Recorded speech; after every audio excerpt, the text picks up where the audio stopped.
I would like to thank his service, resignation, and also my response to it. But Richard's leadership of the OBR, but also his public service, both at the Treasury and in other organisations over many years, is distinguished public service, and I certainly thank him for that.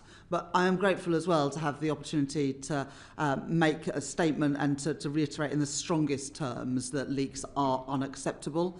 The budget had too much speculation, there were too many leaks, and much of those leaks and speculation were inaccurate, very damaging, as well as the IT security issues, Dame Meg, which you've already mentioned, where the entire budget was inadvertently published an hour before I stood up to present the budget to the House. The OBR's report also noted that the spring statement had been accessed early as well. I want to stay on the record how frustrated I am and have been by these incidents and the volume of speculation and leaks. And that is why I'm doing something about it, because we cannot allow this to happen again. A leak inquiry is underway with my full support, being led by the Permanent Secretary at the Treasury, and we are also conducting a review of the Treasury security processes to inform future fiscal events. We also clearly need to look explicitly at physical IT security. The Treasury have asked the National Centre for Cyber Security to undertake a forensic examination of recent economic and financial outlooks. The outcome of that review, of course, will be public, and we will write to you with the outcomes of that review. Okay, thank you very much for that. Can I just turn to you, Permanent Secretary, about the OBR? Do you know yet who in government or which department accessed the forecast early in March? So you'll have seen the report given to the Chancellor and yourselves. We've asked the National Cyber Security Centre to do a forensic examination of that. You don't know the answer to that right now? Well, I would note that a media organisation has stated publicly that they accessed the March statement.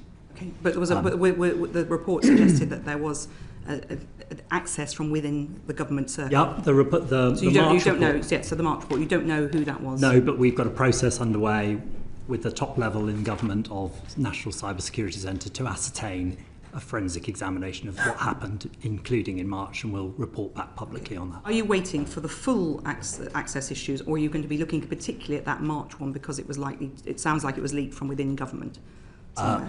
Well, I don't know what happened on that, and we'll see. I'm waiting. My intention is that the review I do into budget security, but will be informed by the National Cyber Security Centre's forensic examination of what happened on IT security. It'll also be informed by the leak inquiry underway, and of course lessons learned from this budget. Okay, just that it seems to me that could be quite quick and easy to find out which bit of government could access the forecast early in March, because that's quite a serious issue, isn't it? Because it was within government. So to the detail,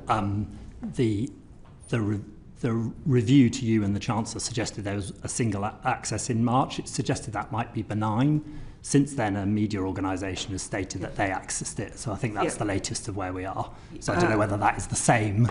I don't know whether it's less benign than we think and that was them, or there's more access to it. But we will get to the bottom of that via this review. Okay, and so we're waiting for the whole review to get the answer to that particular point. Okay, what's the timescale for that review? I would hope to conclude everything ahead of the spring statement, so early in the new year. Okay, well, we'll keep in touch with you on that. And, Permanent Secretary or Chancellor, do you yet know what the recruitment timetable is for Richard Hughes' successor as chair of the OBR? Well, I met with Tom Josephs and David Miles earlier this week, along with the Permanent Secretary, to thank them for their service and for continuing in their roles. It is unlikely that for the spring forecast we have a new chair, because obviously we need to go through a rigorous process, and they are happy and confident that they can lead us through that. But of course we'll go through a rigorous process, and we will advertise the role as soon as is possible. Okay, so as soon as possible before Christmas, early New Year? I think it's most likely to be early in the new year. It's only a week or so until the Christmas recess, and we'll put it out as soon as we can. That's fine. Thank you very much for that. And Chancellor, I mean, you've made a statement about leaks, and we need to put to you the questions you obviously you answered very clearly to the Shadow Chancellor yesterday in the House. But just to be clear, I think we need to just go through a few points. Are you in control of all media briefings that emanate from the Treasury and political operations inside number 11? Yes, and myself and the team officials are very clear about the Macpherson principles. Of course, as I said yesterday in Parliament, I did not disclose confidential information, but as I've also been clear, there have been leaks, and that's why we've set up a leak inquiry, and that is why we are doing this work. So that investigation is happening at the moment to ensure future budget security, including, as we've already discussed just now, making sure that the OBR as well. And just for your information, we are working with the OBR on IT security, and so in the spring they will publish via gov.uk rather than on their own platforms. As that's the first step. The independent report by Kieran Martin and others indicated. So you're in control of media briefings. Are you therefore responsible for all media briefings that emanate from the Treasury in number 11? As I've just said, Dame Meg, there were leaks that were clearly not authorised. And that is very serious, which is why there is this review going on. But if you'd like me to address specifically the issues on the 13th of November, I'm very happy. Well, certainly, if I can get to that. I mean, but in the lead up to the budget more generally, there's obviously a very tight circle of people who are aware of information. I mean, the information about potential rate movements for income tax is probably one of the most protected bits of information, I would imagine, in the system. Roughly how many people would be aware of that information? I don't want to give you a number without being able to check the number of people who... Secretary?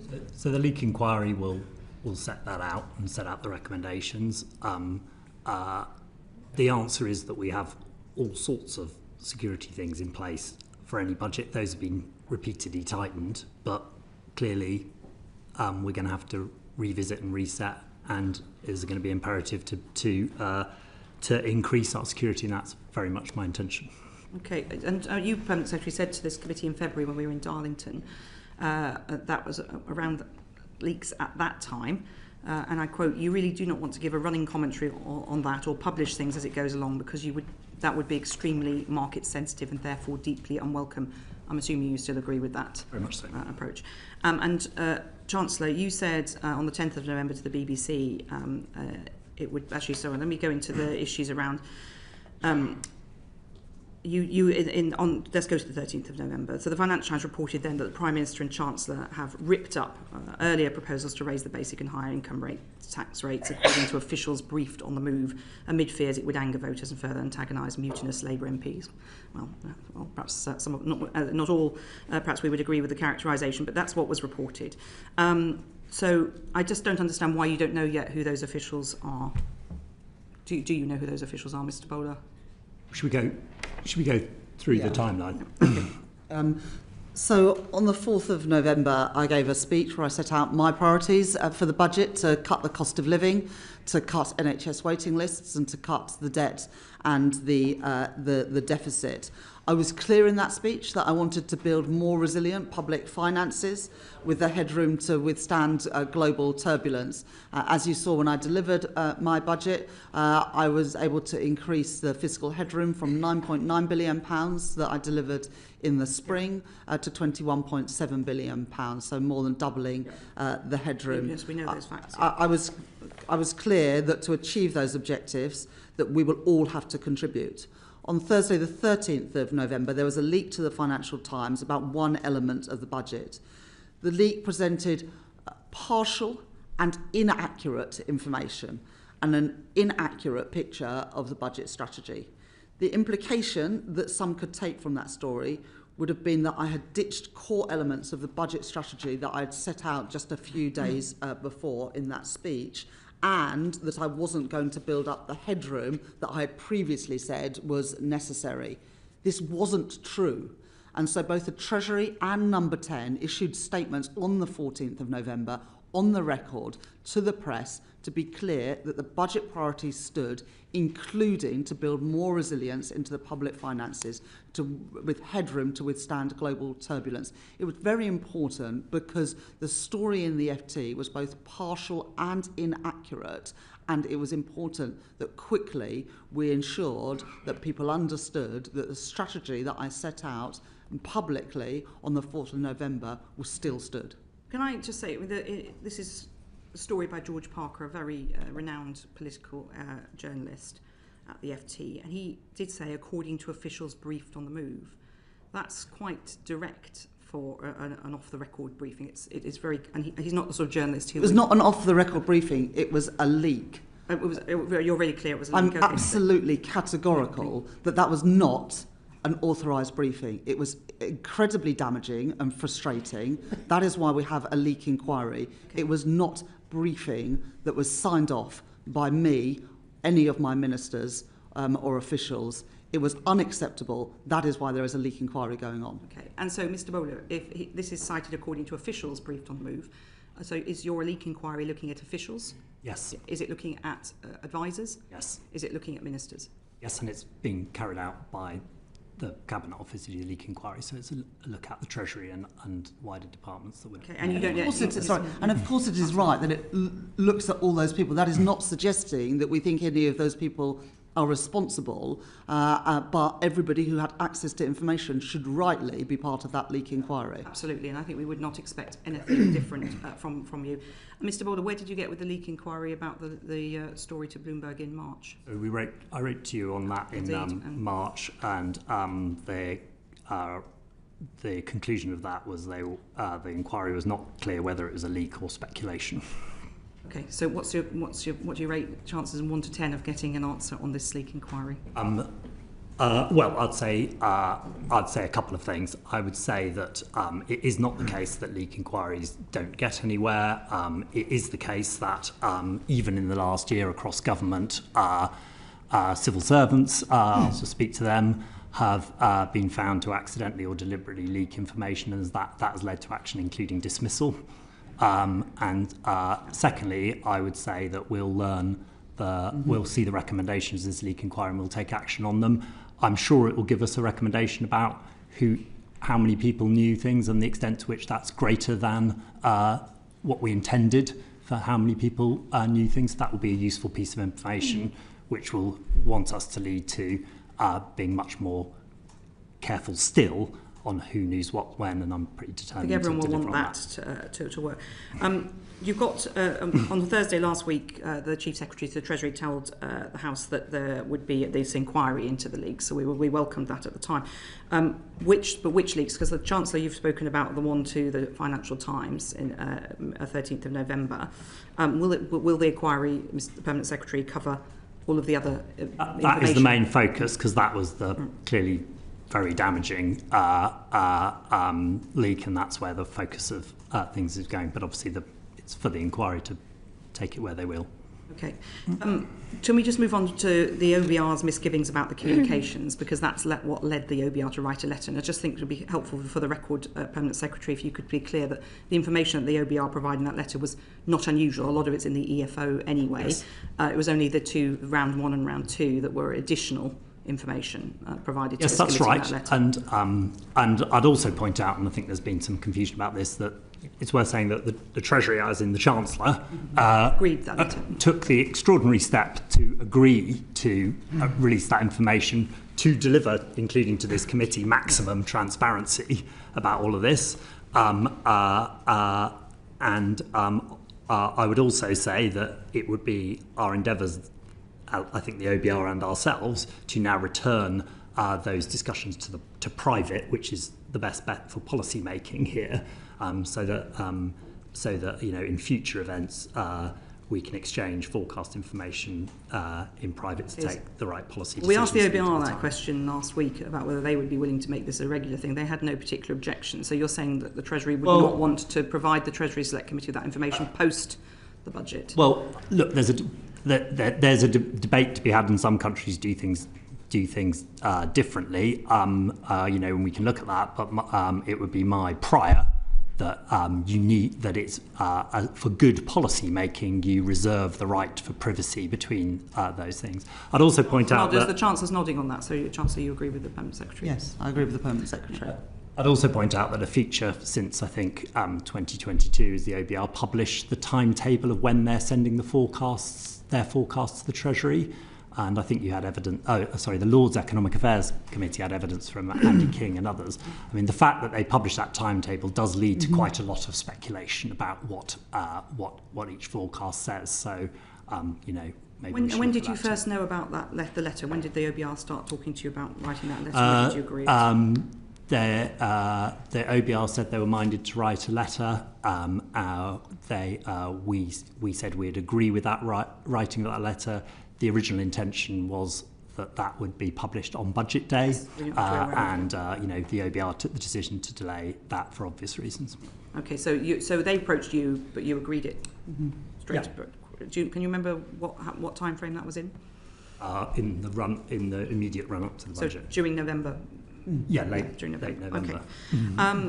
Okay. And just finally for me, Chancellor, on the 10th of November, you said to the BBC, and I quote, "It would of course be possible to stick with the manifesto commitments, but that would require things like deep cuts in capital spending." And you clearly set out, as you mentioned earlier, a strategy for your budget, and you set out those two options: breach the manifesto or cut capital spending. So could you just be clear for the record which one you chose?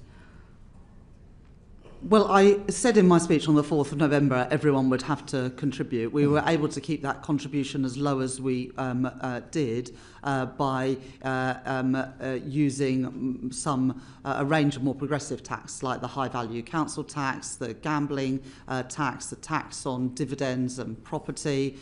Which we'll get into in the second. Yes, yeah, but of those two, you set out very clearly on the 10th of November, those were your two options. So what you're saying really is you didn't seem to go for either of them. Is that fair characterisation? Well, of course, there are always other options available, and there's a number of policies that leading up to the budget that we cost, as the Prime Minister has been clear. Very starkly on the 10th. Well, those are two options. Those are two options that were available, as the Prime Minister has subsequently said.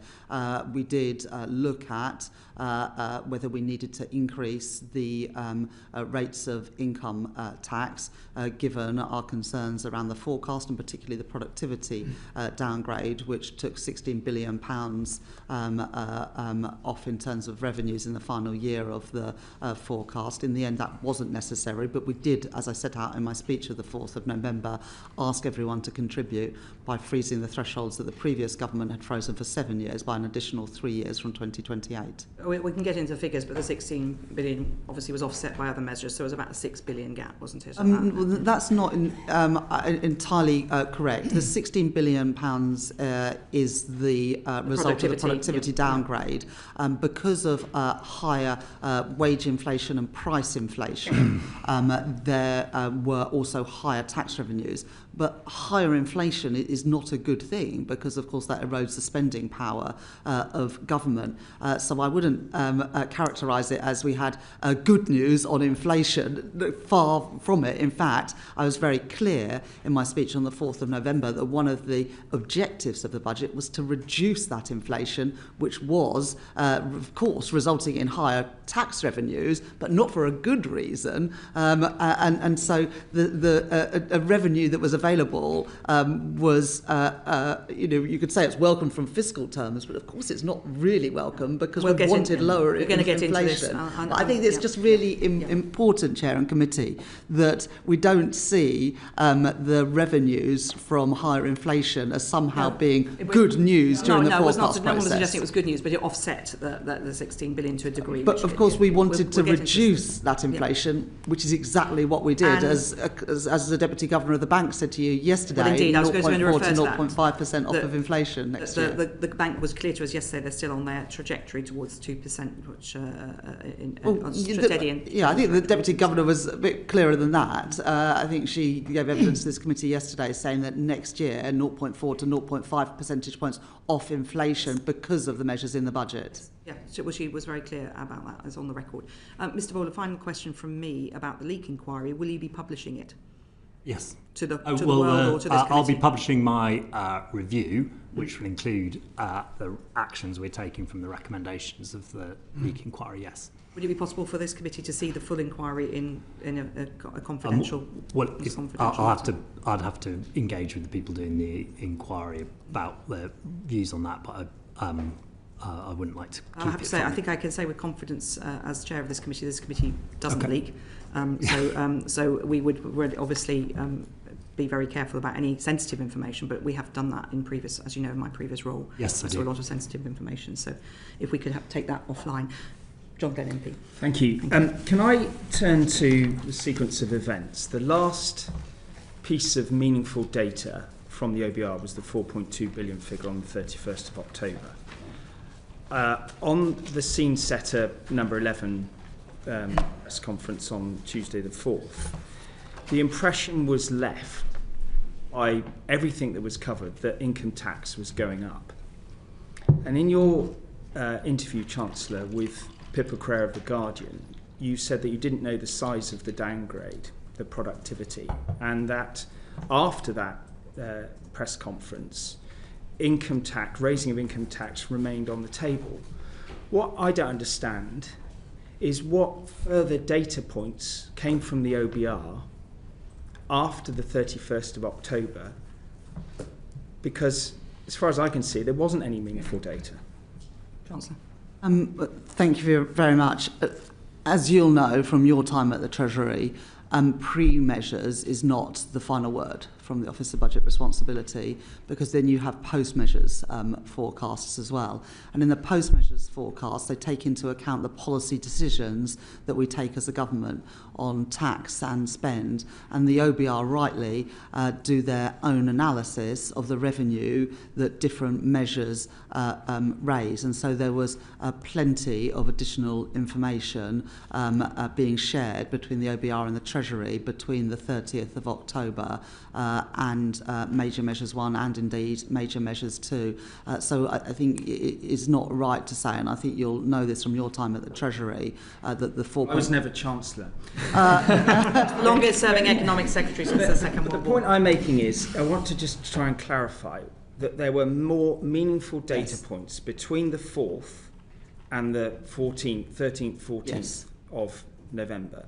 Yes, and what led to those being meaningfully different? Yeah, yes, there was, and the reason for that is that the OBR do costings of all of the changes that we're making, as well as there being interactions between the tax measures and other economic variables, whether that be GDP, consumption, inflation. And so all of this is changing. It was a big budget. I think we can all agree that. And every measure both has its own impact, but also a cumulative impact. So there was a lot more information between those sets. The other thing I would just add is that the 4.2 billion was not the number that we were using at the Treasury, because there was also the policy decisions between Spring Statement and autumn budget that meant that the £4.2 billion headroom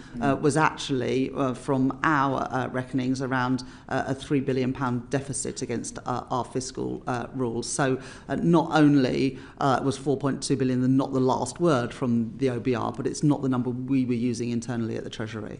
The clear impression left from the scene setter press conference on the 4th was that income tax was going up. I mean, that was what every newspaper was saying. Well, income tax was going up. And then 10 days later, it wasn't. So what could you tell us about what happened about your decision-making process during those 10 days? Yeah. So a couple of things. First of all, in the speech in the 4th of November, I was very clear that everyone would have to make a contribution. And you saw that in the budget on the 26th of November. We froze for an additional 3 years the tax thresholds, national insurance and income tax, that the previous government had frozen for 7 years. We extended that for a further 3 3 years. That's not a breach of the manifesto, but it is asking everybody to contribute more. I was very upfront about that. Raise taxes for working people. And I was very upfront in my speech in Parliament when I delivered the budget that would mean that everyone was having to contribute in exactly the way that I set out in my speech on the 4th of November. So I stand by very much the speech I made. I said in that speech that we were going to cut the cost of living. We did 0.4, 0.5 off of inflation next year, as Claire Lombardelli said to you yesterday. Cutting NHS waiting lists, we've already reduced them by 250,000. We protected NHS spending in the budget, and also cutting the debt and the deficit, which you can see in the OBR and Treasury documents. But I was also very clear in that speech, both that we would need to build more fiscal resilience given global turbulence, which we did, taking the headroom to £21.7 billion, but also that we would have to ask everyone to contribute. Did you decide to change the decision not in terms of raising the rate of income tax in those 10 days? The Prime Minister has been clear that that was one of the things that we looked at, but we were also looking at the tax thresholds.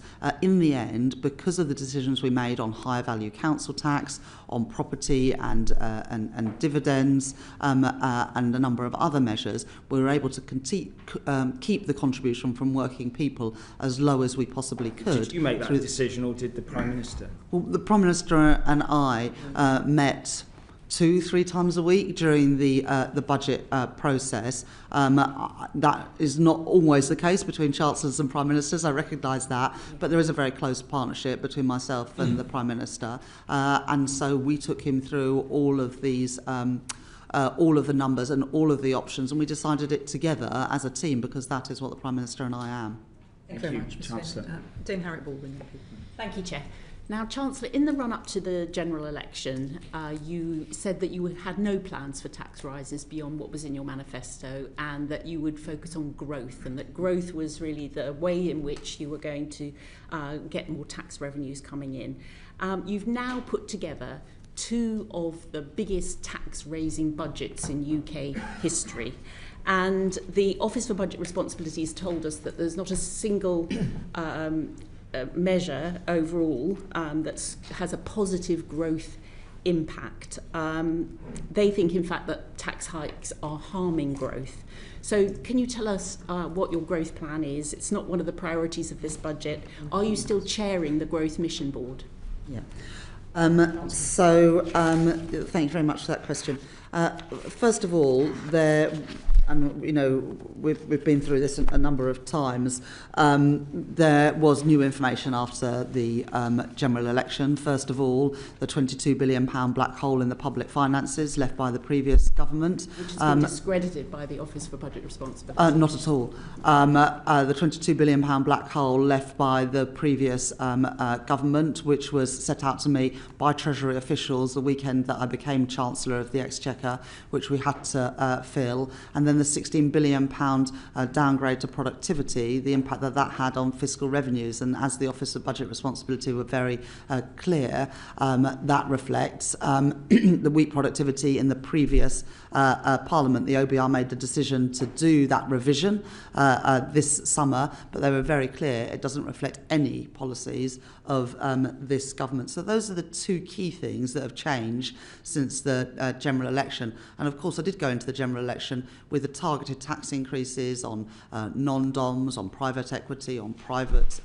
schools, on the energy profits levy that we were elected to deliver. We have delivered those. We have had to do additional tax raising because of the mess left by the previous government. But you've also asked about growth. Well, shall I finish answering your question, Dame Harriet? Yeah. You've asked about economic growth. You will know that in the spring, the OBR upgraded their growth forecasts. It was the biggest upgrade to growth from a non-fiscal measure that the OBR in their 15-year history now has ever made, and that reflected the changes that we made to planning. And they also upgraded the growth forecast because of the capital investment that this government is prioritising. Of course, under the previous government's plans, capital investment was due to fall in this Parliament. I protected capital investment and have continued to do so, even in this challenging budget with the productivity downgrade. So the OBR have been very clear that both the planning reforms voted against, I believe, by the Conservative Party and also the capital expenditure, which the Conservatives were going to cut, has resulted in an upgrade of productivity. And indeed, if you look at, during budget week, made further progress on a third runway at Heathrow.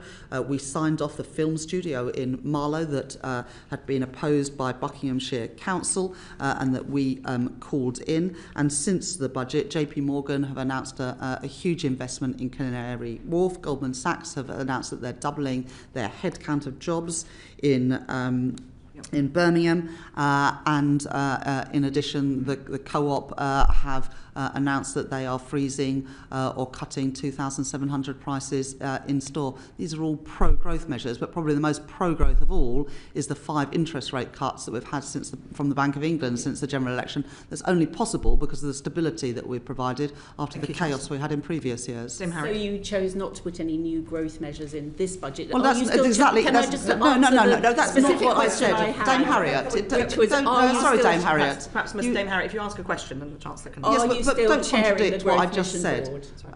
Yes, we have regular meetings of the Growth Mission Board, but I did not say in the answer to my question, as you suggested, that there were no growth measures in this budget. Far from it. In the week of the budget, we made further progress on the runway at Heathrow. We signed off the film studio in Marlow. Jamie Dimon, the chief executive of JP Morgan, who could invest in any country in the world, chose the day after the budget, referencing the actions that I had taken in the budget, that as a result of that, he would be making the investment in Canary Wharf. Similarly, Goldman Sachs, company that could invest in any country in the world, announced the following day, because of the measures in my budget, that he was investing in Britain. Thank you. Questions. Do you accept, Chancellor, that your revealed preference now in terms of the 2 budgets you've brought in is that you hike taxes a lot, and that the speculation and the impact of the speculation in the run-up to this budget had a real-world impact in terms of people's decisions, in terms of mortgages, in terms of people making decisions on their pensions, in terms of a range of different things that changed behaviour within businesses? A lot of businesses said they put decisions on hold, and that this impression that you're ready to go for tax rises is going to hang over this country's economy for the rest of this Parliament. Of course, the previous government took taxes to a record high and saw interest rates go through the roof. And since the general, I'm not surprised you don't want to hear about the previous government, nor the voters. Can I just have there we are. There's a rare moment of agreement. No one wants to hear about the previous government. Questions and answers would be good, please. Yes, which is what I'm trying to do, Dame Meg. We have returned stability to the economy, which has enabled the Bank of England to cut interest rates 5 times, and as you would have seen, since the budget, a number of mortgage lenders have cut interest rates on mortgages. I think interest rates now on mortgages are lower than they were since the Prime Minister, maybe one who you might not want to remember as well, Liz Truss, took interest rates through the roof. I very much welcome that. Again, those reductions in interest rates would not have been possible without the stability that I've returned to the economy. We're going to get into measures in a moment, Dame Meg, but last year I asked you, Chancellor, about the way in which you're implementing all the Article 4 recommendations from the IMF in terms of, you're basically going through the whole list of recommendations and ticking them off one by one. Last year I asked you if you were planning any overhaul of council tax. You said, no, we're not looking at that. I asked you if you were looking at road pricing. You said, no, we're not looking at road pricing. I would argue that you've started the process on both of those in this budget. There are a couple more of measures that I think the public out there would be very interested in hearing if you can rule those out. Capital gains on primary residences. Are you planning to do that in this Parliament? And are you planning to change the state pension to a single lock in this Parliament? Can you rule those out, please? Yes. Okay. Thank you very much, Chancellor. Luke Murphy, MP. Thank you, Chair. Chancellor, just very briefly, you've pointed to the productivity downgrade as a result of the record of the previous government. Would you have made different choices in this budget if it were not for that downgrade, and if so, which ones? Chancellor. Well, thank you very much for your question. The productivity downgrade by 0.3 percentage points took £16 billion off of headroom in the final year. Obviously has bigger impacts than that, because the impacts is not just on fiscal revenues. The impacts are also felt in people's wage packets, are certainly the forecast for those future wage packages, because productivity is obviously the biggest driver of growth, and therefore the biggest driver of the money available in the economy, including for wages. So it is very disappointing that the conclusion is, after the last 14 years, including the botched Brexit deal, the impact of the pandemic and the impact of the policy decisions of previous governments, has resulted in our productivity being so much lower than the Office of Budget Responsibility previously forecast. Well, I guess I'm Chancellor in the world as it is, and rather than the world as I might want it to be. But of course, if the circumstances are different, I would have made different decisions. It goes back from the point from Dame Harriet, the reasons why we have had to raise taxes in the last two budgets were last year because of the £22 billion black hole in the public finances, and this year because of the £16 billion downgrade to productivity forecasts. I'm determined to beat those forecasts. We beat them this year. The OBR forecast in the spring that our economy would grow by just 1% this year. They have now upgraded that forecast to 1.5%, and I'm determined to beat them in future years, because the Conservative legacy does not have to be our destiny, which is why we're pursuing a whole range of growth policies. Thank you very much. That's very clear. Thank you. Chris Coughlin, MP. Thank you, Dame Meg. Chancellor, you know that I'm a fan of the government's language on public R&D. The OBR has published that a 10% increase in UK R&D capital would equate to a 1.9% long-term increase in productivity, which are stunning numbers given the 0.3% productivity downgrade created a 16 billion fiscal black hole. So what I'm struggling to understand is why you're only increasing public R&D by 0.7% a year, 13% in total to 2030.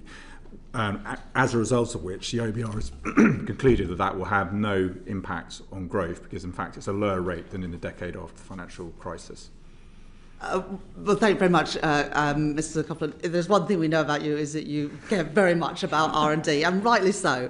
And I was very pleased in the spending review to be able to increase R&D spending in real terms during the course of this Parliament.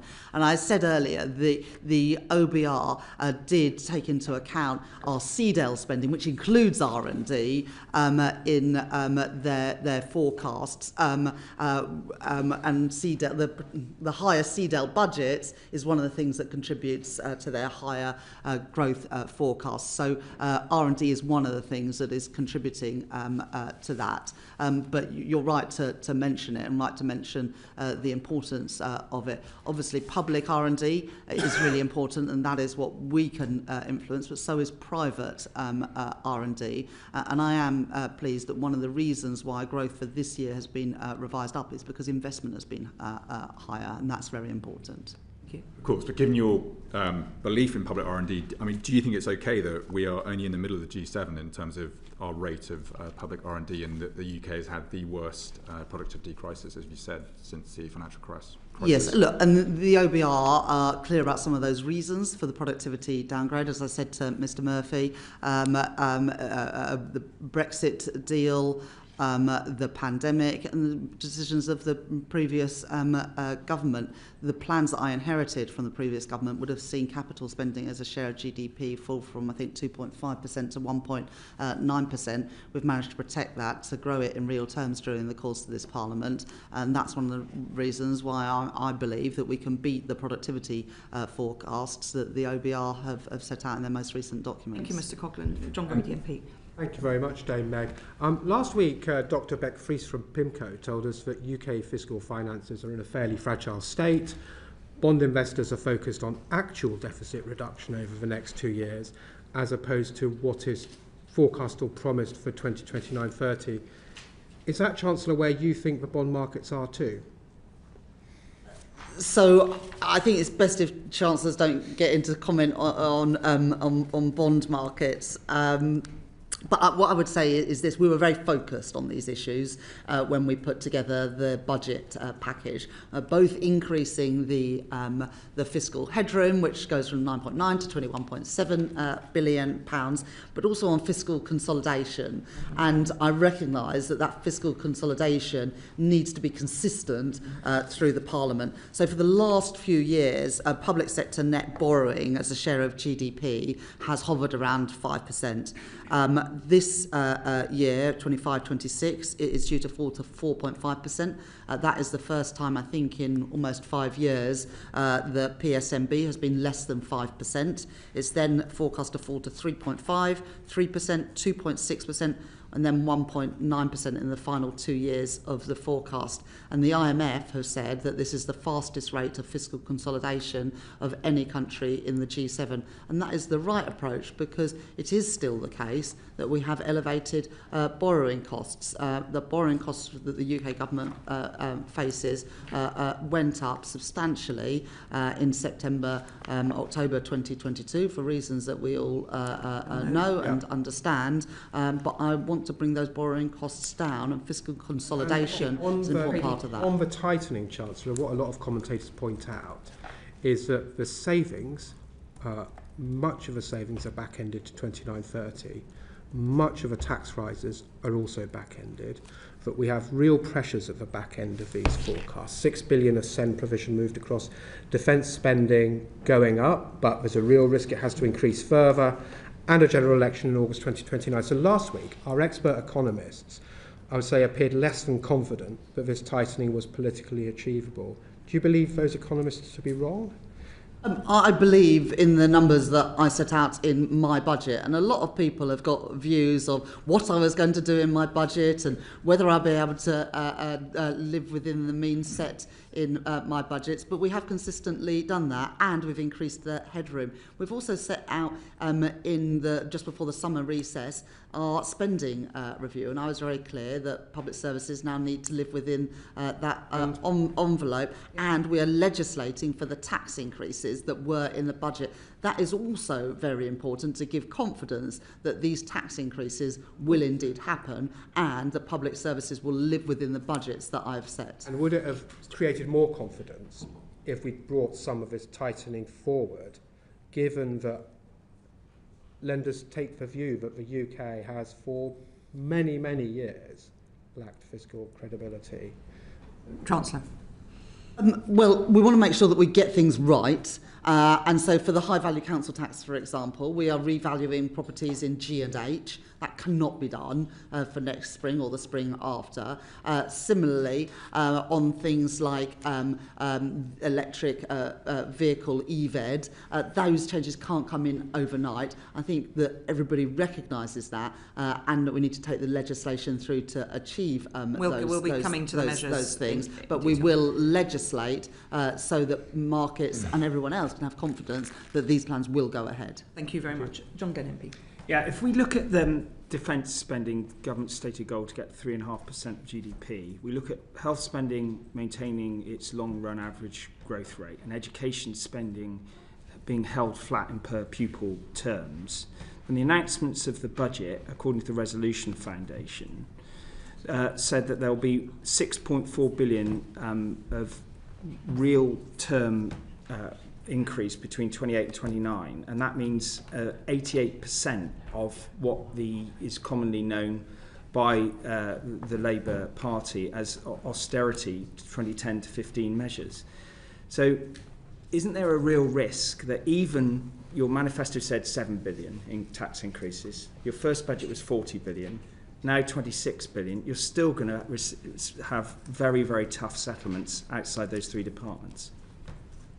We have now made those settlements, and when I became Chancellor, there hadn't been a spending review for a number of years. Yeah. We had negotiations, we came to the settlement in the spending review, and departments are now living within those settlements. That should be the confidence that is needed to show that we will be able to do that through this period. And even in the last years of the forecast, real-term spending on public services continues to increase by nearly 1%. That is very different from the 2% cuts to public spending in the first years of the 5 years of the coalition government. So you don't recognise the pressure on other departments at the end of the period 28-29 to 29-30? Well, departments are always under pressure. There's always more things to spend on than you can afford to, and that's why prioritisation is so important. Those settlements are not imposed. They are negotiated and agreed with departments. Chancellor, I totally recognise the integrity of the spending review process, but I'm just saying that if you align the reasonable expectations of health spending, education spending, and your aspirations on defence, all the other departments have a pressure which is pretty much resonates with what happened between 2010 and 2015. That's the facts. But one of the differences is that in the early years we had an immediate uplift in spending to end the fiscal fiction, frankly, that previously existed in the forecasts. And similarly, we've protected the CDEL budget. So if you look at TDEL, it is a slightly different picture. And the reason that we've done that is because just very clear for people watching, the capital budget. We protected the capital budget, which is really important for improving the productivity of public services. We've also agreed with departments £14 billion worth of efficiency savings. We are tracking those closely, and we are delivering against those targets. We set out further efficiency targets in the budget this year, again, which all departments have signed up to. Final question, but what you're saying is there will be no more money for those other departments beyond what you've set out already in 28, 29, 29, 30? Well, I've always been really clear that in the end we have to grow our economy to deliver the money that we need to keep increasing living standards and have the money to deliver our public services, which is why growth is the number one priority of this government. And as we saw, if you just had 0.3% higher productivity growth, which would translate to 0.3% higher GDP growth, you'd have £16 billion more a year to either reduce taxes or spend on public services. But it is true that that is why growth is so important. Beyond this year, which I recognise the change that you've quoted, in all future years, the OBR say that growth is downgraded consequential of this budget decision. Not consequential of this budget, Mr. Glenn, and I want to be really clear about that. The reason for the productivity downgrade, the OBR say explicitly, that is not because of the decisions, any of the decisions that this government has made. In fact, they've scored positively both the CDEL, the capital spending, and also the planning reforms. It's lower in every subsequent year. But not because of government policy, because of the productivity downgrade based on the previous 14 years before we took office. Thank you, Chancellor. Yuan Yang, MP. Thank you, Chair. So at Budget Day, the OBR announced that it was going to use a new higher threshold for scoring the impacts of policy on economic capacity. This higher threshold would have ruled out the majority of policy changes scored under your Conservative predecessor. Did you have a discussion, did the Treasury have a discussion about this change of policy with the OBR, and were there policies that you wish would have been scored that may have been close to that threshold that were not scored as a result of this change in criteria? In the end, what really matters is not whether something is scored or not, but whether you actually get the growth or not. And so when we are, deciding on policies as the Treasury, we don't sort of say what will the OBR score. We say what will actually deliver the growth. And I've been really clear from opposition and into government that our growth mission is built on the pillars of stability, investment and reform. Stability that comes from strong fiscal rules that are stuck to and not just changed on a whim because the numbers don't turn out the way you want to. And we've stuck to those fiscal rules in 2 budgets, a spending review and a spring forecast. We are delivering with greater headroom, the highest headroom now for a number of years. Investment by protecting the capital investment and crowding in private investment, including through the National Wealth Fund and British Business Bank, and reform, particularly to planning, but also regulatory reforms, cutting the administrative burden of regulation, pensions reform to unlock private capital. And one of the biggest reforms is the trade reforms we're making, whether that's the reset of our relation with the EU, the trade deal that we've signed with India, India, or indeed the trade deal that we've signed with the United States, and the planning and infrastructure bill that should have royal assent before Christmas. All of those things are pro-growth, and whether the OBRs score them or not, I am confident, we are confident as a team, that they will build a stronger, more resilient economy with higher growth. And the good thing about the growth that we are generating, it is growth that will be felt in all parts of the country. Thank you, Chancellor. And does the Treasury, I presume you collect your own scorings of those measures that don't meet the OBR's new thresholds? Well, of course, we look at what we think the growth impacts of different policies will be. But as I say, we don't prioritise things based on whether we think the OBR will take them into account. We prioritise them based on the impact we think that they will have on growth. And certainly the trade deals, those 3 trade deals, and hopefully more to come, I think will have a significant impact. Thank you for now, Ms Young. Bobby Dean, MP. Thank you, Chair. Chancellor, you spoke about your decision this budget to increase your headroom to around about 22 billion. We had a discussion about headroom in the spring statement, where you said to me that everyone would like more headroom, but no one wants more taxes, no one wants lower spending. I think we have the balance about right. And you gave me variations to that answer 3 times. Do you accept now that actually you got that balance wrong in the spring? Well, I increased taxes by £40 billion in the budget last year, and I don't remember any party clamouring for more tax increases. And in fact, I think the Liberal Democrats oppose most of the ones that we are trying to take forward. So I did think we got the balance about right last year, but I was really clear that one of the objectives of this budget was to build further resilience and we were able to do that with £21.7 billion of headroom. I know it seems esoteric, but I mean we've had reports coming out that saying that the inflated debt costs to the UK are worth about £7 billion a year. And we've all reflected on the speculation that's gone around this budget in terms of tax measures for the last 6 months, the policy uncertainty perhaps putting off investment as well.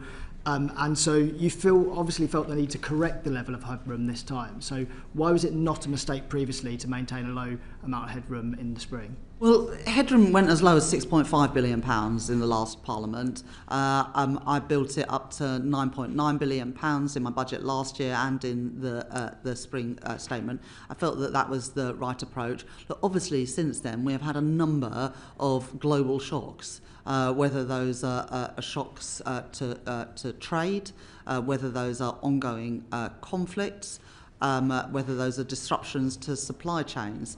And as a result, I believed it was the right thing to increase that headroom further to £21.7 billion, given the world in which we live today. I think that was clear in last spring, but to move on to the second decision wait, taken. That's not well, the case.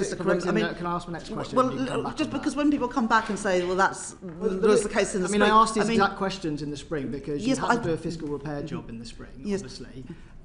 We did have Trump's election already take place at that time. You had already lost the headroom between the autumn and the spring. So I think it's fair to say that many people thought that that headroom was already low in the spring. You've decided to correct it this time, but you're telling me it wasn't a mistake not to correct it in the spring. Well, in the spring, the headroom would have been eroded without the actions that I took. I took the actions to keep the headroom at around £10 billion. But since then, you'll remember, the tariffs were introduced by Donald Trump that had not happened, and the OBR had not factored those into their forecasts in the spring. So I think things have changed since then, with respect, Mr. Dean. I'd like to move on also to the decision to move towards one formal assessment by the OBR as well. Again, back in the spring, you said, some people were saying, don't worry about the headroom, you can address it in the autumn. I felt that would be the wrong decision because we've been very clear in our manifesto and our election campaign, and since we came to office, that fiscal stability is so important. So it's my understanding now that you're not going to make any adaptations based on what happened to headroom in the spring.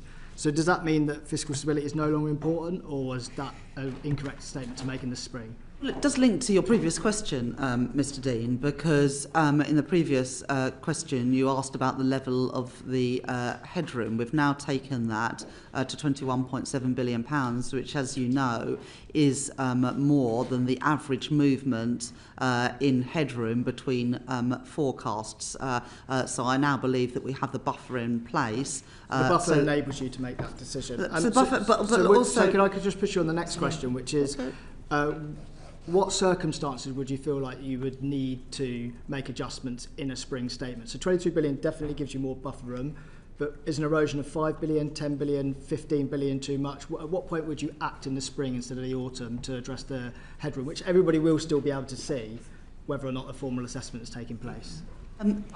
So very few countries have two fiscal events a year, and we want to move towards, as the IMF have recommended, to have one major fiscal event a year. And we've worked with the OBR. So in answer to Mr. Dean's question, if you may, just on where you would make judgment. At what point would you give yourself more headroom? Understand that. Yeah, we've and got the then question. you're not going to take any so the Chancellor's had the question, so yeah, if you could just answer the question, Chancellor. Yes, if you give me that opportunity, I'd be delighted to. I reserve the right to be able to take action at any point, but I believe the headroom that we have and the changes that we've made means that I won't need to do that in the spring. But of course, I reserve the right at any time to take action. Okay. Thank you for now, Mr. Dean. Are you and Young MP? Thank you. I wanted to move on to special educational needs and disabilities funding. At the budget, you announced that this would no longer be borne by local authorities, but would be borne from central departmental spending. Will this be put, well, firstly, the OBR says that this will cost around 5.6 billion. Do you and the Treasury accept that number? And will this be put on one particular department, or will it be spread among a number of departments? And if so, how will it be spread among departments? Chancellor. Thank you very much for that question. What we have done, what we did in the spending review, was continue the statutory override for an additional 2 years, so during which time local governments, if they overspend, compared with their forecasts on this, they can put the costs on central government. We've extended that for a further couple of years, but then, as we were really clear in the spending review, we will then fund SEND through the overall government DEL override envelope, and that statutory override ends in 2027-28. Where I would sort of disagree with the OBR, and well, not necessarily disagree, but the OBR looked at absorbing that SEND pressure from just one budget line. That is not what we said in the spending review. They just gave that as an illustrative example. So I don't recognise those impacts on school spending. As you know, the Education Secretary at the moment, with the relevant minister, is doing a review of SEND. That focus of that review is getting the system right, because no parent, no constituency MP believes the system works well today. Thank you. Ms. Yang. You're saying that the 5.6 billion number from the OBR is based on the current policy, and that policy is going to change, so therefore the number itself may not be that number. Is that what you're saying, Chancellor? No, what I was saying is that the OBR's illustrative example is that SEND pressure is absorbed on one budget line. That is not what we set out. But the purpose of the SEND review is about delivering a system that works for families, for children, and for schools. And it's right that the Education Secretary, not the Chancellor, leads on that. Yeah. Ms. Coughlin MP. Thank you. Chancellor, in October 2021, my 17-year-old constituent, Jennifer Chalkley, who was autistic, died of avoidable suicide. I fully acknowledge the role that perhaps the Liberal Democrats and the Conservatives had in terms of scrapping Sure Start, in terms of contributing to this crisis. Can I have your assurance, please, that you will properly fund both the Department for Education and Children's Mental Health Services to end the SEND crisis in this country? Because if you do, not only would that be a fantastic legacy for a Labour government, but also it would enable me to go back to Jen's mum and tell her that her daughter's death had not been in vain. Okay. Thank you very much, and for bringing up that example, and please give best wishes of me and I think all of the committee to Jen's family for what they went through. Too many parents and children are let down by the SEND system. Anyone that's a parent knows that, and any constituency MP, and you've only been a constituency MP for a year and a half, but you will know through your postbag and through your surgeries and your visits to your schools and talking to families in your constituency that the system just doesn't work. and we have to reform it. My mum was a special needs teacher when I was little, and she then became a classroom teacher because there were cuts then to special needs teaching, and it meant that kids weren't getting the support they needed. So this is something that matters to me, including as a parent, but it should not be me leading the work on SEND. I'm the Chancellor. It is right that Bridget Phillipson and the Department for Education lead on this, but to say to Jen's parents and family directly, we want this system to work for them. We want it to work for families. We want it to work for young people. We know it's let them down. This is about devising a system that is inclusive and that enables all children, whatever their abilities, whatever challenges that they face, to fulfil their potential and to live fulfilling lives. And that is the commitment I will give to Jen's parents and to We you. obviously all look forward to the SEND review coming out, we think, in the new year. Thank you very much, Mr Coghlan. Yuan Yang MP. Thank you, Chair.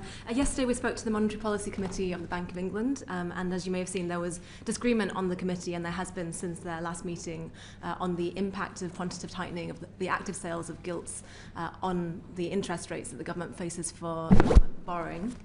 The bank staff's estimate of this cost to the taxpayer has gone up over the last year. Does the Treasury have its own estimates of the cost of quantitative tightening to the taxpayer?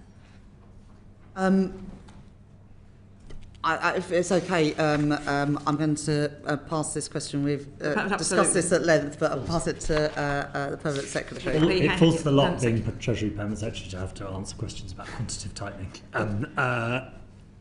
So it's a monetary policy matter, as you know, and as such for the Bank of England. But in terms of understanding what is happening, because it's a deeply complex thing, it's worth saying that there are three areas where you extend out. So the OBR, in their recent forecast, set out detailed projections, including of the losses they expect and the impact on all their fiscal metrics.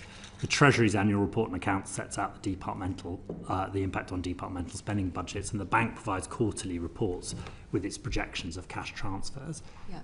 To the nub of your question, each September, the Monetary Policy Committee decide on what they want to do in terms of sales for the coming year, and they announce that. That's not something that we is our decision. They did that last September. They actually reduced some of the active sales they were doing and did some things on skew. So they're increasing their active sales. No, they've reduced. They're reducing the overall pace of I think more things are maturing, so less need for active sales. So it is all set out there, and it is all in our accounts and all the rest of it. Okay. And of course, as everyone knows, there were cash transfers to the Treasury up until the end of 2022, and now each quarter there's transfers back to the AP. Yeah. Chancellor, I know that from the MPC's perspective, as they've stated very clearly, value for money for the taxpayer is not in their remit in monetary policy. But of course, as the Chancellor and as the Treasury, value for money is certainly something that concerns the Treasury and also all of us constituency MPs. Do you have conversations with the Governor about the value for money impact on the taxpayer from their pace of QT? I don't think it's accurate to say that value for money doesn't need to be taken into account. Value for money does. Yeah, the MPC states that they do not take that into account in their principles because that is not one of theirs. Yeah, but the Bank of England do, and the MPC and the Bank of England are a little bit different. I don't know, James. Yeah, no, I mean, look, it's their decision and it's not ours. But I think I think it is unfair to say that they don't take value for money into account. Yeah. They take that into account as well as the impact on their monetary policy. And they've written to the committee a whole set of times, including on that. And I think you did a report on it last year, which explored those very issues. Thank you. Thank you very much. The predecessor committee did good work on that. Luke Murphy, MP. Thank you, Chair. Chancellor, my constituents, or a vast majority of them, the top priority is cost of living. Both yourself and the Prime Minister have made clear that that is a top priority for the government as well. Evidence to the committee from both the OBR and the Resolution Foundation show that there's been relatively strong growth in real household disposable income in this Parliament thus far, but the outcome for the remainder of the Parliament is quite bleak. Do you recognise those forecasts? Do you expect to beat them? And if so, how? Thank you very much for that question. I think the growth rate of RHDI per capita is expected to be positive in every year of the forecast. But you're right to say, and this reflects the answer I gave, I think, to John Grady earlier about the impacts of the productivity downgrade isn't just a fiscal impact. That's the one that all the concentration has been on, but of course the most immediate impact is on the size of the economy, and therefore the money available for wages and everything else, which is why, as I said, I'm determined to beat that forecast. But living standards, I guess, are sort of determined by the income you've got coming in and how much you're paying out. And as I said in my speech on the 4th of November, I was determined that one of the things that we achieved in this budget was cutting the cost of living. And as the Deputy Governor said yesterday, next year that will be 0.4, 0.5% off of CPI. There are sort of three primary things we're doing to achieve that. The £150 off of energy bills by scrapping eco entirely and taking other levies off bills, freezing prescription charges for the second year in a row, and also freezing rail fares, which I know will be a big issue for constituents of yours in Basingstoke, the first time that's happened in 30 years. Thank you. Do you anticipate having to come back in future budgets to take similar measures on the cost of living? Is that something you would expect, given the outlook for living standards that the OBR and you have just recognised? Chancellor. Well, I think the OBR and the bank expect inflation to peak this year, to fall, I think, on average of 2.5% next year before reaching target at 2% the following year. And for the remainder of the forecast period, the reductions in energy bills and the freezing in other prices, and indeed the freeze in fuel duty until September next year, all contribute to inflation coming down quicker than would have than we previously thought. We then need to continue trying to boost productivity and growth to put more money in people's pockets, but the focus in this budget was specifically on costs, which is why we introduced that package of measures. Thank you very much. Jim Dixon, MP. Yeah, I think many people will welcome the redistribution within the budget, where you can see each decile as you go lower down the income scale doing better. Do you, however, believe that might be a problem, the squeezed middle problem that we've seen in this country for many years, in which people in the middle of the income distribution are finding it very difficult to maintain their living standards, particularly as they get further towards the tax thresholds in which their income is then taxed at a higher rate? Mm-hmm. First of all, Mr. Dixon, I'm very disappointed you haven't mentioned the Lower Thames crossing. I think it's the first time I've had a conversation with you and you haven't. But I will address your actual question.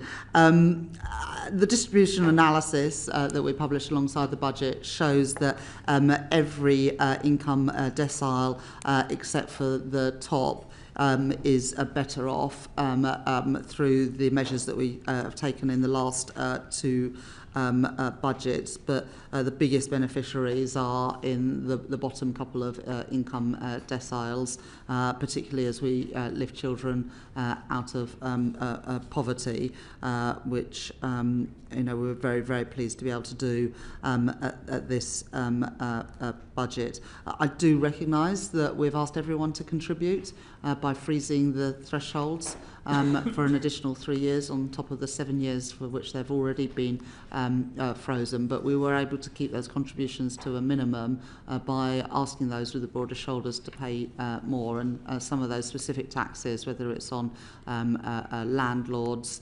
to rebalance the tax system, but so that whatever form of income you have, we're narrowing the gap between the tax rates that you pay on it and things like the high value council tax, which obviously paid by some of the more wealthy people in the country. Thank you, Mr. Dixon. Okay, thank you very much. Bobby Dean. Thank you. Just following on from that question about the squeezed middle, there's been some analysis done since the budget about the impact on the 1% or even the 0.1%, and people claim that if you look at those categories, it's not as distributive as the Treasury's graphs present. Mr. Bowler, do you do any distribution analysis in regards to the 1% or 0.1% internally? Well, we do. No, we do. Our focus is on the distribution analysis we do, which is really, really rather good. I have to say, I'm very proud of it. It's deeply thorough. It's been complimented for how we do it and the level we get into. All the rest of it, we've done it for some time in that way. So that's the focus we do, and it focuses on deciles. I don't know whether Darmish has any more to say on that. So we focus on deciles, as the PEMSEC says. We don't have the data on a consistent basis to be able to do things like the top 0.1%. Obviously, that doesn't stop in individual policies from being able to look at focuses of distribution. Chancellor, I just wanted to ask you if you recognise this analysis that's out there. There's obviously increasing scrutiny about the top 1% and the top 0.1%, particularly as those on middle to higher incomes are starting to really feel the pinch. Do you think that it would be a good idea for the Treasury to start modelling this as well, so you can get a true distributive effect? I think it is quite hard because of the numbers, but let me just sort of give you one example. Higher value council tax on properties more than £2 million affects less than 1%. Is it 0.6? Just under 1%. Yeah, okay, just under 1% of properties. The non-dom changes obviously affects a very small number of people, as does the change around treating carried interests as income rather than capital gains in private equity. So all of those are taxes paid by a very small number of the most wealthy people. Would you commit to trying to look into that in the future?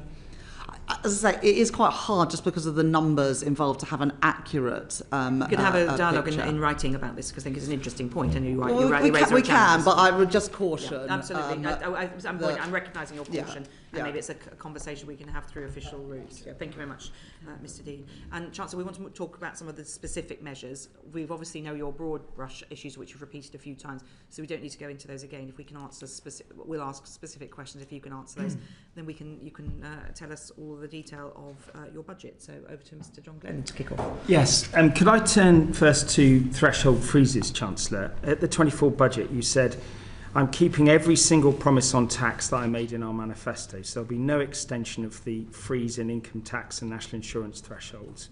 Now, you told us earlier it's not a breach of the manifesto. How can we square those two statements? Our manifesto was very clear. It referred to the rates of income tax and national insurance and the rate of VAT. But I have been very clear, I'm not trying to shy away from it in any way, that this is everyone makes a contribution through freezing those thresholds. I'm not trying to sort of sneak it out and pretend it doesn't exist. I was very explicit in the speech that I gave in the Chamber and in every subsequent interview that working people will pay from 2028 a bit more in tax, but we've managed to keep that as low as possible because of the other changes that we've introduced. But do you recognise, if you look at the distributional analysis, that increasing the headline rate of income tax is more progressive than threshold freezes? I don't recognise that. I think that they are broadly similar. So no, I don't recognise that. Okay. Thank you very much. Chancellor, you obviously took a decision to change the way that salary sacrifice worked. Can you just explain what was the reason? I mean, obviously you had to raise money. Was there a particular reason you focused on that area? Yeah. So the cost of salary sacrifice left unchecked will go up by 3 times in the next few years. So it'll multiple of 3. Yeah. So no one had expected that when salary sacrifice schemes started getting up and running. We already spend £70 billion a year on pensions tax relief. We're not changing that at all, nor are we changing how much you can take out tax-free as a lump sum. but salary sacrifice was only ever really expected to top up pensions rather than being the main vehicle. So it was pensions that was your particular focus, because obviously salary sacrifices for other things. It wasn't because people were using it for other approaches. Like, what do you mean by that? Well, you have salary sacrifice for other things like gym membership, extra holiday, or expensive bikes. Yeah. No, the focus on this was around the tax treatment for salary sacrifice for pension savings. Because Tom Josephs told us last week that it was likely to reduce pension savings, and obviously there's a big concern about people not, especially young people. There's a lot of evidence they're not saving enough for their pensions. How did you weigh up that impact with the decision to reduce salary sacrifice for pensions? Well, in the last few years, pension savings have increased, primarily because of automatic enrolment into pensions. I think about 11 million people who weren't previously saving for pensions are now doing so. I think the last few years, the cost of living has put pressure on how much people can put in to save for retirement, but hopefully that is beginning to ease as a pressure. But you can still put £2,000 in and have exactly the same tax benefits as you previously had, but any contribution over £2,000, which you're still able to make, will get the pension tax relief, but not the additional salary sacrifice relief. And that is the tax relief that was always supposed to be applied to pensions. Salary sacrifice was only ever expected to top up pensions, but it has been increasingly use of the main vehicle. And also we saw a lot of people paying bonuses, large bonuses, in through salary sacrifice to take advantage of that tax treatment in a way that just was never envisaged. And one of the things that we did in this budget, one of the things I did in this budget was to ensure that some things that were introduced for very good reason but have ended up costing multiples more than what were originally expected, that we took them back to their original purpose. And that's the same for things like employee ownership trusts, for example. There's a lot of, we haven't got time to go into all of it today, and maybe we should have the pensions minister in on this, but our sister committee deals with pension policy. But you've got on the one hand an encouragement to put into stocks and shares ISAs, which we'll be touching on in a moment. You've then decreasing the opportunity to top up pension, and a 5% contribution, as Ruth Curtis told us last week, on an individual earning $46,000 a year means they will have to pay more national insurance. So you've got different incentives working in different ways. Is there any plans in the Treasury to have a really good route, well, from Treasury with DWP, to have a root and branch review of how pensions policy works? Because, as you say, auto-enrolment's been very useful, but it's not enough to fund retirement. We have set up a pensions commission. The Minister for Pensions has done that, who will look at these issues. But I want to be very, very clear that people can still use salary sacrifice to save for a pension. They will have, and they will still get pensions tax relief, which is the usual way of saving for a pension. So pensions tax relief above £2,000 very much still exists. It will be ordinary pensions tax relief, though. Thank you for that. Dame Harriet-Baldwin. Thank you, Chair. Chancellor, in your budget, you say that the High Street will benefit from permanently lower business rates for retail, hospitality and leisure. And I think you will have heard that the reality for a lot of these High Street businesses is, in fact, that they're looking at the detail and they feel that they will struggle to survive with the higher rates bills that are coming, on top of the rising employment costs, on top of their rising energy bills. To give a few examples, and we'll all have heard them in our constituency postbags, pubs are facing a 15% rise. There's music venues in Newcastle, 431% rise. The British Beer and Pub Association says community pubs up 63%. So would you accept, Chancellor, that a lot of these businesses feel misled by that statement? So let me set out what is happening with business rates, because there's a couple of things happening at the same time. The last time that the Valuation Office looked at the rateable values of property was in 2021, and of course that was in the middle of the pandemic. And so many rateable values fell sharply during the pandemic. They've now been revalued, and of course those rateable values are now higher because we are no longer during a lockdown in a pandemic. At the same time, during the pandemic, there was temporary support given to a number of businesses to support them with business rates. The previous government put in temporary support that finished in the last year of that government. They didn't allocate any money for future. In my first budget, I put in additional support for the first year, and in this budget we've put another £4.3 billion of additional support in as we transition to more normal valuations and rates. But what we've also done in this budget is to permanently lower the business rates, the tax rates that are applied to properties for eligible retail, hospitality and leisure businesses, and that is paid for by a higher rate on the top 1% of properties, particularly distribution centres that are used by online companies. So there will be permanently lower rates for those sectors. But as we transition, we've put in £4.3 billion of support for the types of businesses that you refer to. And so I think the average pub will be getting a 4% increase in rates this year, and the rates are capped at 15% or £800 for smaller venues this year, and that support continues at a phased down rate for the next couple of years. But we're moving to a system where we have permanently lower rates on those venues. Can I just urge you to look at this again, Chancellor, because UK Hospitality would dispute that. They think a 15% hike on average for pubs. So I'll just leave that out there. Thank you very much. 15% is the cap. So that's the highest it can be. The average pub will get that cap. No. That's what they're saying. Yeah. No, the average is 4% and there's a cap of 15%. Okay. Thank you very much for that clarity, Chancellor. Danger McDonald. Thank you. Chancellor, we're aware of a kind of intergenerational unfairness that is perceived as going on, and I just wanted to look at the issues of lifetime ISAs that you announced in your budget. Now, everybody accepts that lifetime ISAs have design flaws, but launching a full consultation and creating a completely new product, which may not exist for some years, feels like a disproportionate response to problems that could potentially be fixed within the current system. Why not simply fix the existing lifetime ISA rather than design a completely new product that young first-time buyers may take some time to see?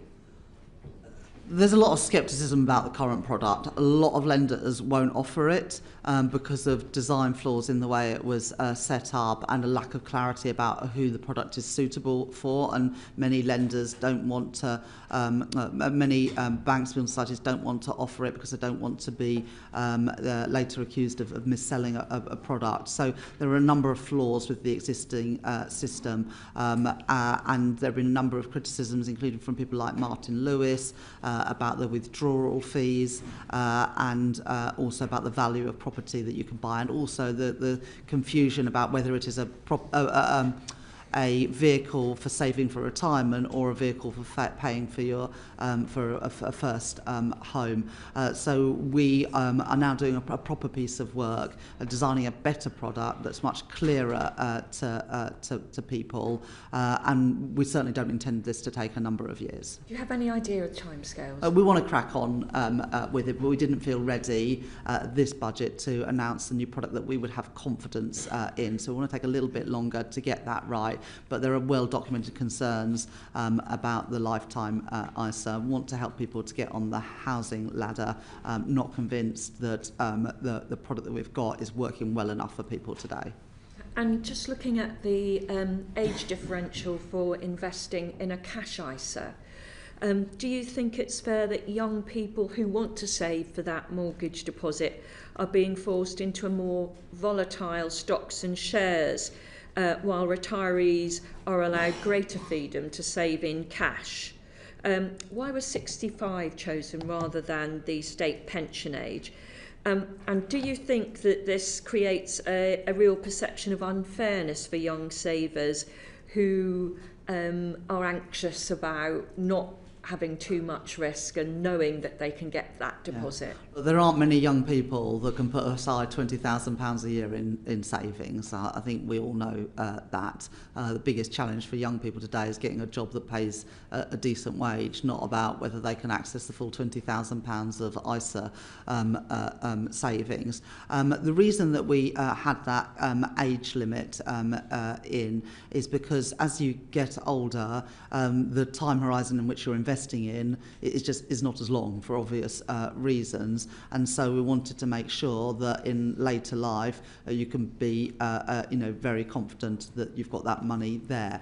But if you had invested £1,000 a year in an ISA from 1999 to now, if you'd put that £1,000 a year into a stocks and shares ISA, you'd have £50,000 more now in your account than if you'd put it into a cash ISA. And I want more people to be able to benefit from a growing economy and growing stock markets. And at the moment, a combination of those ISA limits, but also the advice and guidance rules, mean that very few people, not enough people, are benefiting from that. We're changing advice and guidance. That comes in from the next tax year. The ISA changes come in the tax year after that. So we've got time to test out how this new advice and guidance is going to work. But it will enable banks and building societies and others to nudge people into putting their money into more productive assets. And I would like to see more of a culture in the UK of retail investing and people of all ages being able to benefit from a growing economy. Okay. Thank you. Is that not going to require more financial education in school? Yeah, and we are, as part of the financial inclusion strategy that my colleague, the Economic Secretary to the Treasury, Lucy Rigby, introduced, the financial inclusion strategy, we are introducing, including at primary schools, a better education on budgeting and saving. I think that is an important part of it, but the advice and guidance reforms are things that people have been calling for a long time, and I'm confident working with the regulators, the banks and building societies, it will result in better outcomes for savers. Thank you. Thank you very much, Dame Siobhan. Bobby Dean MP. Chair. Chancellor, just now you mentioned wanting to fix some of the tax relief so they operate as intended. You'll be aware, I think there's over 1,200 on the books, and I think only around 300 of them have ever been properly evaluated for their cost and their effectiveness. I presented a bill to Parliament called Tax Measures Evaluation Bill, where it commits the government to look into all of them. Can you commit to look into all the tax reliefs and making sure they are all working as intended? So I hope you see in this budget and last year's budget, actually primarily due to the work from the former Exchequer Secretary to the Treasury, who's now the Chief Secretary to the Treasury, and the new Exchequer Secretary to the Treasury. We've done some really good work on cracking down on tax avoidance and closing loopholes. I think it's going to save something like £10 billion a year by the final year of the forecast. And that is just getting the tax that we are already due, but we're not collecting today. And that's both debt and also BAU. Will you commit to looking at them all? We're very happy. And if you've got any ideas, we're also always in the market, Mr. Dean. So we've already done a lot of work in this area, but the job is not done until there is a gap between the tax that is due and the tax that is paid. There is more work to do. So of course we'll carry on looking at all of those. Thank you. I think you'd have a lot of support from both this committee and the sister committee, the Public Accounts Committee, which have doggedly tried to get to the bottom of this. So if you want to lean into that, I'm sure you'll get some help from Parliament. Yuan Yang MP. Thank you, Chair. Chancellor, in your budget speech, you mentioned that a fair society is one where the wealthiest pay their fair share, and you discussed narrowing the gap between the tax on income from assets and income from work. Is there more left of that gap to be narrowed? So what we did what I did in the budget was to increase by 2 percentage points the basic rate on dividend savings and property income and made some changes to the additional higher rates as well. I think that is the right thing to do. 2 percentage point increase is quite a big increase in the tax rate on any form of income, but I think we got the balance right in the budget on that. And is there space for more narrowing, or do you believe the gap has been fully closed now? Well, obviously, if you go out to work, you pay national insurance, and you don't pay national insurance on other forms of income. But we have taken action in this budget to narrow the gap between those different forms of income. Thank you very much, Ms Yang. Jim Dixon, MP. Yeah, thank you, Chair.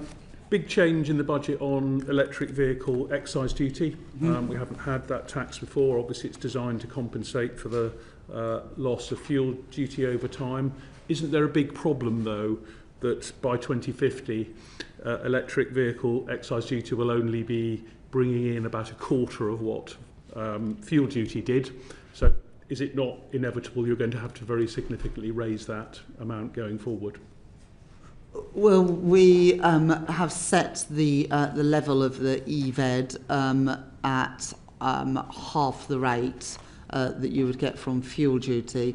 I think that is the right balance, because we do want to incentivise the rollout of electric vehicles for reasons that is well understood. We have no plans to increase that further, and wouldn't do so until the move to electric vehicles is well secured. But we set it at a half rate for a reason. And in terms of fuel duty and the freeze, what's your commitment going forward around what happens into the future on that, and the plan to end the freeze in a year's time? So we've frozen it until September next year, but at the same time we're also, from early in the new year, introducing something new called the Fuel Finder. This is work that's been led by the Competition and Markets Authority, and something that other countries already do, that will mean that real-time information will be available on fuel costs at different petrol stations, and we hope to be able to integrate that with the different apps that people use to map their journeys and everything, and so they'll be able to see the different prices at different petrol stations on their route, and evidence from other countries and from the CMA, I think, suggests that could take off around £40 a year from how much people pay in filling up their tanks, and I hope will result in more competition and lower prices for consumers. Thank you. Thank you very much, Mr Dixon. And John Glenn, MP. Yes, could I turn to gambling taxes, please, Chancellor? The consultation that you had began with a desire to simplify, and indeed this committee looked at the matter as well.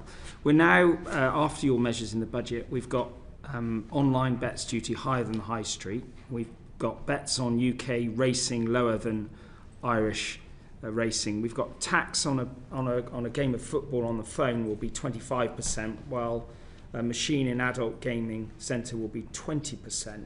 Now, you've given 26 million to the Gambling Commission, but there is a significant risk, and I think we're seeing it already online, of lots of activity going off to the black market. I'm just wondering, what your overall assessment is of the measures that you've made, and if you could address, the fact that there are sort of multiple dimensions to what you've ended up with here. So we did have a consultation, and we've been consulting for around a year on this. I think that is a good way to make policy, and we've spoken to all the different stakeholders, and that's why there was a lot of things going on. So we decided not to do anything about in-person betting, to do nothing around horse racing, and also we've managed to take tax off bingo entirely, because I think there's lots of good social benefits. We also didn't do anything about machine gambling, because we were concerned around things like seaside towns and around incomes in pubs, for example. But there was plenty of evidence that online gaming in particular, but also betting, does result in more serious harms than in person. And that's why we chose the package that we chose, which had the biggest increases for online gaming, and then increases for online betting. And actually there was a wider theme in the budget about rebalancing the tax system away from taxing physical trading and more tax online. That's true for business rates. It's true for taxing low value, applying customs to low value imports, and it also applies to gambling. That was a theme running through the budget, that high street should not be undercut by online. But there's a specific issue here as well about the harms that have been doing. Now, you mentioned the black market. That, of course, was something that we factored into our deliberations when we designed this policy. And obviously, we could have taken those tax rates higher, but we chose not to, exactly because of the concerns that you have mentioned. And we've also put money into at the budget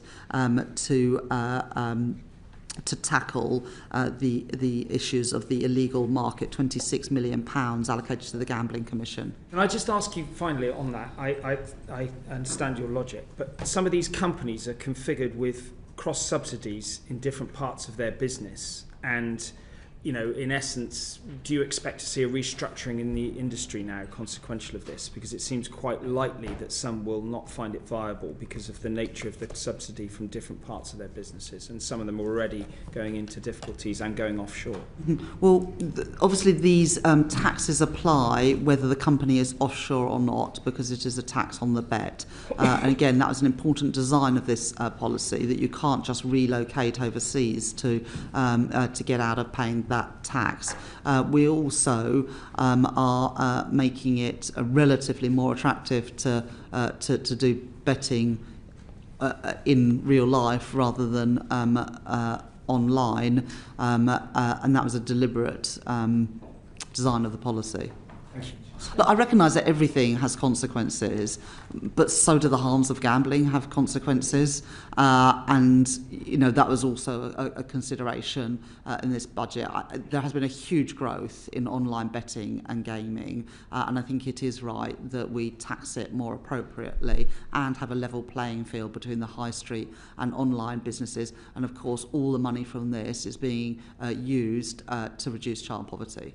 Thank you, and thank you for that, because with this committee cross-party, obviously put out our report on that very point. So thank you for that answer and for that action. Luke Murphy, MP. Thank you, Chair. Chancellor, the capital allowance changes in the budget, could you set out how they will increase investment and growth, given that tax specialists like Dan Needle have said they believe the changes will do the opposite?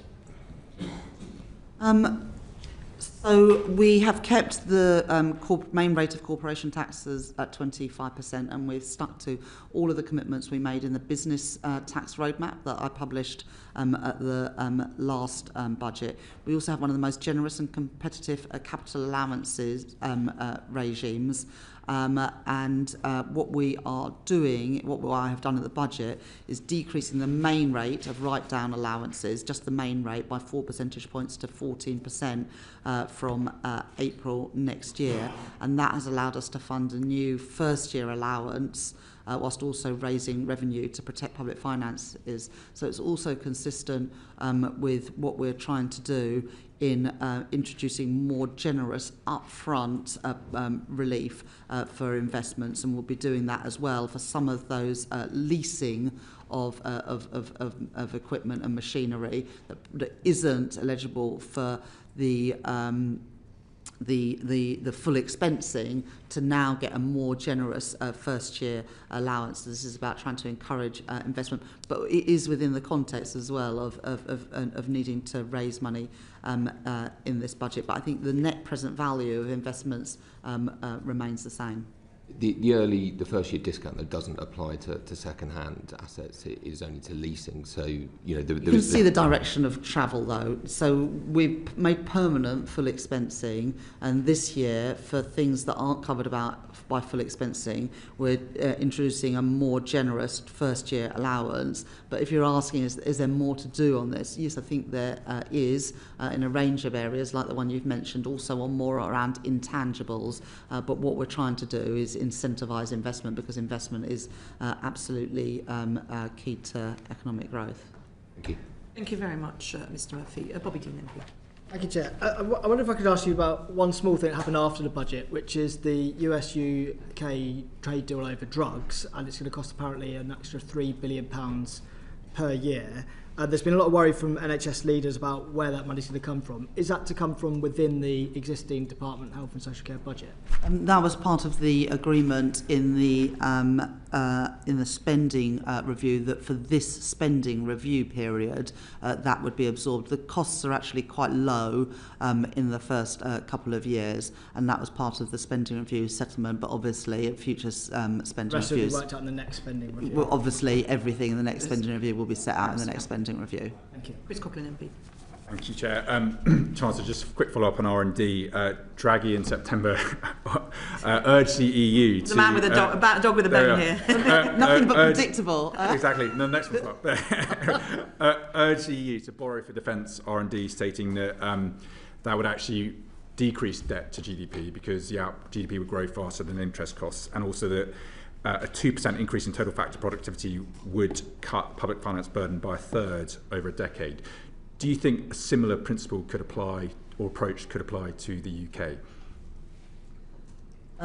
So we're already embarking on the biggest uplift in defence spending since the end of the Cold War, taking it to 2.6% by April 2027.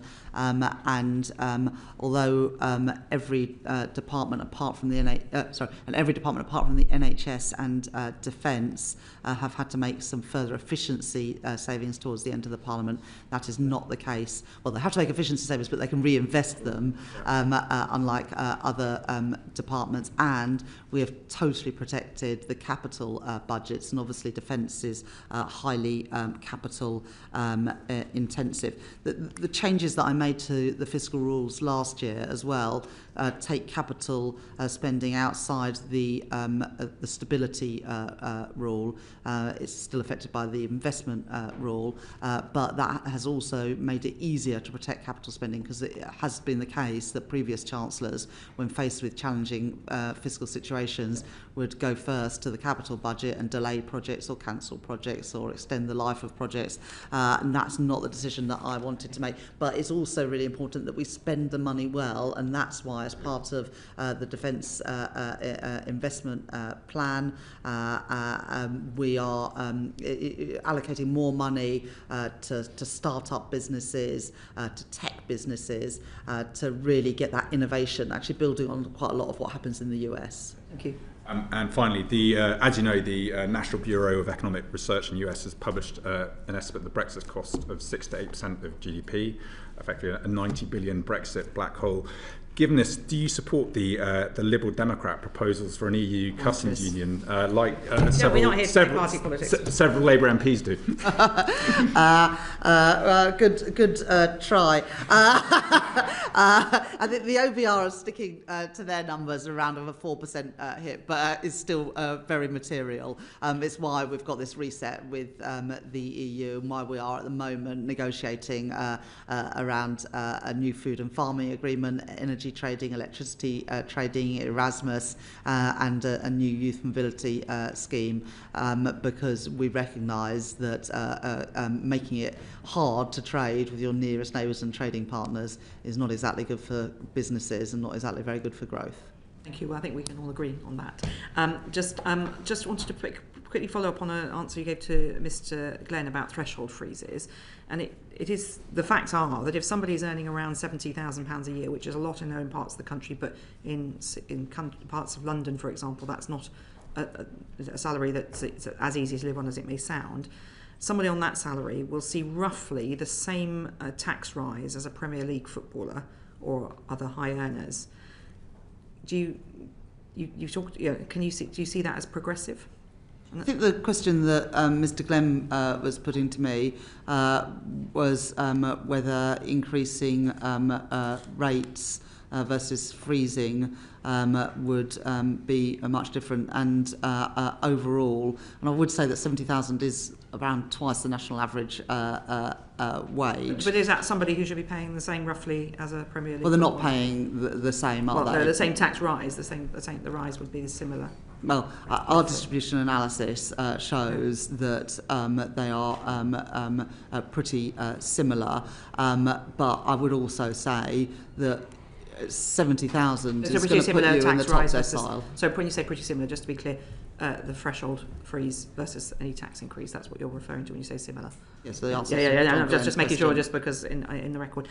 You obviously will do modelling of impact of policies on different households. With the challenge with the decisions you've made, because you've got lots of different tax changes, is how they interact with each other. How have you changed any way that, partly because you've taken that approach, any way you're doing that evaluation of impact on certain types of households? Well, the OBR look at the interaction of policies when they look at the indirect effects of the budget package as a whole, so they are taken into account in the forecast, and the distribution analysis obviously takes into account all of the policies and how they interact with each other. Often the problem is there's unintended consequences. There's nothing different the Treasury is doing on this. You're relying on the OBR. Just a simple question. Of course, we look at these things ourselves, but the numbers that published, including the indirect you do effects, look at them yourselves as well, so you're taking that fully into account. Well, yes, we look at things like, the sectoral impact of policies, the policies on families with children, the policies on pensioner households. I just wanted it clear for the record, because yes. Just that you do that, that's fine. And then you talked about efficiencies for departments. And you're tracking that closely. So perhaps really for the Permanent Secretary, has anything changed in the way that the Treasury is tracking those efficiencies compared with the past? No, from the past, I guess the fact that we use the Office for Value for Money to come in and work with departments to set up and measure, set up what the efficiencies would be, that was announced as Penny, and set out how they'll be measured, including, I think, referencing in annual report and accounts. So that's new from previous spending reviews. Okay, and because there's no Office of Value for Money now, so that's now back into the Treasury teams. They've done exactly what we asked them really well, and that's now all set up. The public spending teams will be looking at that for each one, as usual. Okay, that's fine. Good. Harriet. Thank you very much. This is just for Mr. Bowler. It's a technical point on the business rates questions I was asking the Chancellor earlier. The Treasury website gives some worked examples of how the transitional relief will be applied, and that is a maximum cap versus the 40% discount that was in place.